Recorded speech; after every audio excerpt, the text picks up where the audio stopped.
बिस्मिल्लाहिर्रहमानिर्रहीम। अस्सलाम वालेकुम। आज हम बनाने जा रहे हैं आलू के चपली कबाब। अगर आपको रेसिपी पसंद आए तो प्लीज़ इसे लाइक करें, शेयर करें अपने दोस्तों के साथ। अगर आप हमारे चैनल पे न्यू हैं तो हमारे चैनल को सब्सक्राइब करना मत भूलें। ये कबाब खाने के बाद आप बीफ और चिकन के चपली कबाब खाने भूल जाएंगे। तो चलें स्टार्ट करते हैं। मैंने 5 से 6 अदद आलू लिए हैं। इन आलू को छीलने के बाद अब हम इन्हें कद्दूकश करेंगे। तो इस तरह से हम सारे आलू कद्दूकश कर लेंगे। कद्दूकश करने के बाद हम इसके अंदर बिल्कुल ठंडा यख पानी डालेंगे। पानी डालने के बाद हम हाथ की मदद से इसको अच्छी तरह से मिक्स करेंगे। मिक्स करने के बाद हम इसको तकरीबन 3 से 4 मिनट के लिए इसके अंदर छोड़ देंगे। अब हम एक छन्नी लेंगे। छलनी में हम ये सारे आलू डाल के और इसका पानी हम निकाल देंगे। ये अमल आप कपड़े की मदद से भी कर सकते हैं। मकसद ये है कि अच्छी तरह से आलूओं में से पानी निकल जाए। अब हम इसमें स्पाइसेस ऐड करेंगे। नमक हस्बे जायका, सफ़ेद ज़ीरा कुटा हुआ 1 चमचा, साबुत धनिया कुटा हुआ 1 चमचा, लाल मिर्चें कुटी हुई 1 चमचा, अनारदाना आधा चमचा। अब हम आलूओं में स्पाइसेस ऐड करेंगे सारे।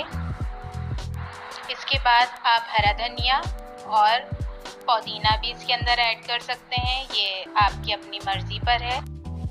इसमें दरमियाने साइज़ की प्याज जाएगी, चॉप्ड की हुई हरी मिर्चें 4 से 5 अदद या जितना आपको पसंद है।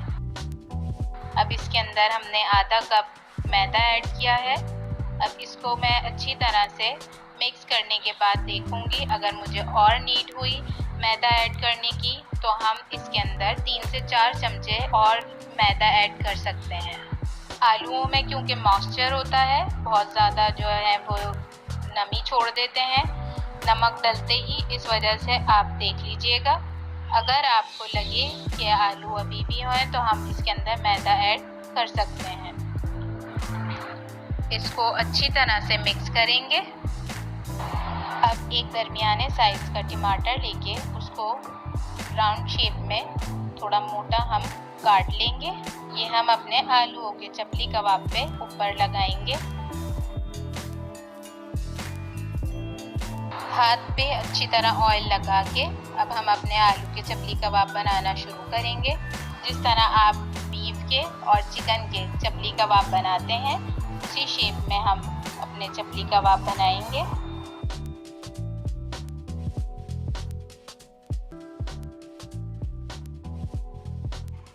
ये सारे हमारे आलू के चपली कबाब बनके तैयार हो गए हैं।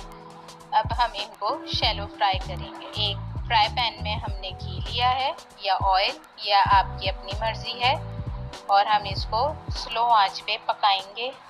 क्योंकि आलू हमारे कच्चे हैं अंदर से, इस वजह से इसको अंदर तक पकने में थोड़ा टाइम लगेगा। अब ये हम देखेंगे, अगर एक तरफ से ये ब्राउन हो जाएंगे तो हम इसको टर्न कर देंगे।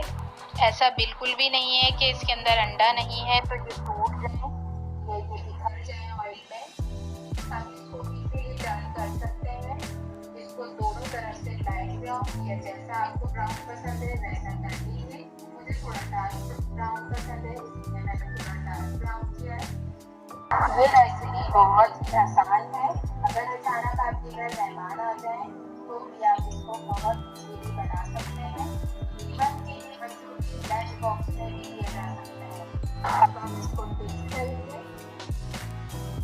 ये बहुत ही क्रिस्पी और मज़ेदार